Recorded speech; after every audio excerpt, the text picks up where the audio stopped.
அதை ஊர்வலமாக நடத்தி ஒரு தியாகியை போல் பட்டம் கொடுத்து தான் கோயம்புத்தூர்ல திமுக அரசியல் செய்ய வேண்டும் என்று நினைத்தால்,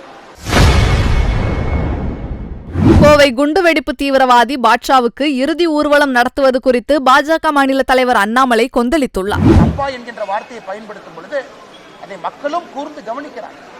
இதுல இன்னும் ஒரு படி மேல போய், எப்பொழுதுமே பாரதிய ஜனதா கட்சி இஸ்லாமியர்களுக்கு எதிரான கட்சி கிடையாது. இஸ்லாமிய சொந்தங்கள் பாரதிய ஜனதா கட்சியில் இருக்கிறார். நாங்கள் இஸ்லாமிய பயங்கரவாதத்துக்கு எதிரானவர். இஸ்லாமியர்கள் எல்லாரும் நல்லவங்க எத்தனையோ பேர் இருக்காங்க, 99%, 100% கிட்டத்தட்ட இருக்கிறாங்க.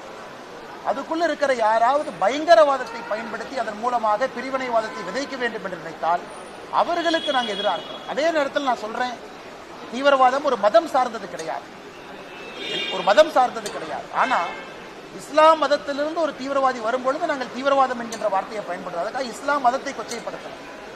நாங்கள் இஃப்தார் விருதை பாரதிய ஜனதா கட்சி சார்பாக கொடுக்கின்றோம், கொண்டாடுகின்றோம், அவர்களோடு இருக்கின்றோம், உறவினோடு இருக்கின்றோம். ஆனா அது நம்முடைய பாஷா ஐயாவுடைய இறுதி இதுக்கு நான் போவேன், அங்க போய்தான் நான் அதை சொல்லுவேன் அப்படிங்கிறது சீமானன் அவர்கள் திரும்ப யோசிக்கணும்.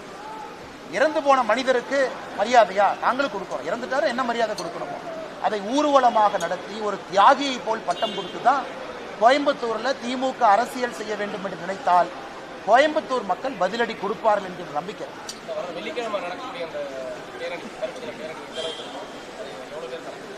பாரதிய ஜனதா கட்சியை பொறுத்தவரை உங்களுக்கு செய்திகளை உள்ளது உள்ளபடி தெரிந்து கொள்ள ரெஃப்ளெக்ட் நியூஸை சப்ஸ்கிரைப் பண்ணுங்க.